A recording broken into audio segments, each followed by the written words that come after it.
voyagent sur les toits des métropoles européennes. Les accros du parcours sautent de l'un à l'autre. Le parcours, c'est la ville. Toits, balcons et escaliers publics forment le circuit de cette spectaculaire course d'obstacles. La ville entière est un terrain de jeu et l'architecture moderne un mur d'escalade. Pas besoin de terrain de sport ni d'accessoires. Une bonne paire de chaussures fera l'affaire, à condition bien sûr d'être assez en forme pour s'attaquer au parcours et à la ville. Le parcours, c'est à la fois un sport en vogue, un art et un nouveau mouvement de jeunes. Pour Jan Borden, historien d'architecture et passionné de skateboard, le parcours propose une nouvelle définition de la relation entre l'homme et les bâtiments qui l'entourent. Le parcours invite à sentir la ville d'une manière différente de celle des passants qui la vivent plutôt lentement, passivement. Pour le parcours, il faut sauter, courir, car il est question de créer un autre rapport entre le corps humain et les bâtiments, ce qui permet de ressentir l'architecture d'une façon nouvelle. Le parcours est parti d'une petite ville nouvelle, sortie tout droit des planches à dessin de l'urbanisme des grandes banlieues. C'est ici, à Lys, près de Paris, qu'il y a une quinzaine d'années, une bande de jeunes a décidé de conquérir la ville, à sa manière, rien qu'en changeant la fonction de ses édifices. La belle idée de départ est devenue une sorte de jeu avec le paysage. David Bell passe pour le fondateur du mouvement. Bell avait 9 ans quand il a quitté sa Normandie pour les terrains vagues de la banlieue. Ici, pas de mer ni de dunes, rien qu'une architecture grise. On a un peu l'impression d'être étouffé, on a l'impression qu'on nous a tracé les routes pour nous dire tu passes là, là il faut pas passer là. Et c'est une façon d'extérioriser un peu, de se sentir, on va dire, libre, quoi. Au lieu de sauter d'un rocher à un autre ou d'un arbre sur un rocher, on va sauter d'un lampadaire sur un rebord, sur un banc. Enfin, on sert vraiment de tout et pour nous, on n'a plus l'impression que c'est des immeubles, on a l'impression que c'est d'autres montagnes, quoi. C'est un paysage, un décor différent, quoi. Le parcoureur de base est jeune, viril et bien entraîné. David Bell a fait des émules dans toutes les couches sociales. Ils viennent ici pour se jouer des bâtiments de la banlieue, dans un esprit sportif et créatif. Plus que le spectacle d'un saut réussi, c'est l'esthétique et la fluidité du mouvement qui comptent. Le parcours n'est pas un sport où il faut aller toujours plus vite, plus haut ou plus loin. Alors, est-ce que ce serait un art? C'est jamais pareil, quoi. Le mouvement, il change tout le temps, c'est tout le temps en évolution. Le corps est toujours en évolution, mais donc ça évolue toujours, quoi. Donc un art, c'est l'art de l'évolution, quoi. Il n'y en a aucun d'entre nous qui fait du parcours, pareil, qui peut dire qu'il est arrivé, qu'il a atteint le top niveau. Il n'y a pas de niveau. Le parcours n'est pas fait pour se faire peur.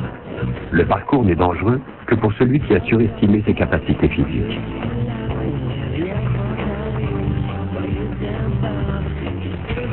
La philosophie, elle s'établit sur le fait qu'on se dit qu'il faut quand même faire attention, parce que si on veut durer, il ne faut pas se blesser, donc pas le faire avec un esprit où je me jette, ou kamikaze, ou n'importe comment. Et ça nous apprend aussi à maîtriser notre corps, et pas faire les choses n'importe comment, et pas faire les choses pour impressionner, pour avoir envie d'épater, parce que si dans l'adolescence on a cet ego qui ressort, on a envie que ce soit on voit dans les cités ceux qui font de la boxe taille, on a envie de se prouver, et donc c'est un sport où on peut pas prouver vraiment si on s'entraîne pas, parce qu'on peut vraiment se blesser et se faire très mal, quoi. Pour David Bell, en tout cas, aucun mur ne semble trop haut, aucune rue trop large.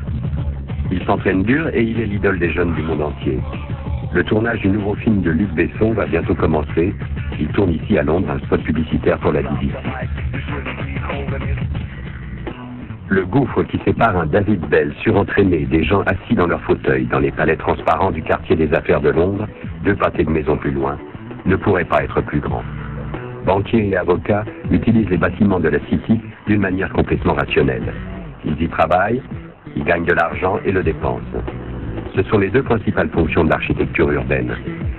Le parcours prend ses distances avec ce concept, ce qui lui donne automatiquement une connotation anarchiste. La société moderne attend de nous soit que nous travaillions, soit que nous achetions quelque chose. Le parcours ne fait ni l'un ni l'autre. Ils sont là, dehors, dans la ville, ils la consomment sans payer. Le parcours suppose une critique assez radicale. Que sont les bâtiments? À quoi peuvent-ils servir? Comment devrions-nous construire notre vie? Une vie en mouvement, toujours dans le sens du courant. À Londres aussi, des jeunes gens exploitent les multiples possibilités sportives de l'architecture des grandes villes.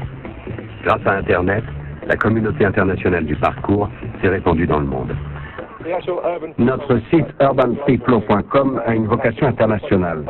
Nous avons des gens de 27 pays différents. Nous organisons nos propres manifestations. La dernière, c'était il y a 2 jours. Il y avait des Finlandais, des Allemands, des Autrichiens, des Français, des Espagnols et des Grecs.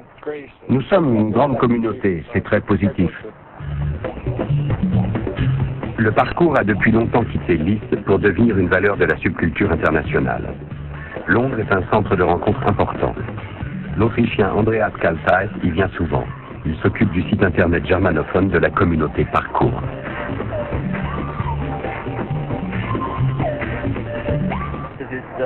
Ce site, urbanfreeflow.de, est une communauté en formation. Pour l'Autriche, l'Allemagne, la Suisse et le Liechtenstein, pour les gens de langue allemande. Cet enthousiasme pour un mouvement libre de contraintes n'est pas du goût de tout le monde. Des caméras et des interdits de toutes sortes régulent l'espace urbain. Le parcours et les skaters sont très appréciés dans les villes parce que ce sont des gens qui essayent de se faire plaisir malgré le fait que les villes soient de plus en plus surveillées et contrôlées. C'est justement pour cela que les villes sont reconquises. Le parcours est bien plus qu'un loisir dernier cri. L'apparente facilité de ces jeunes sauteurs oblige une grande ville poussiéreuse et rongée par le stress à jeter un regard neuf sur leur cadre de vie.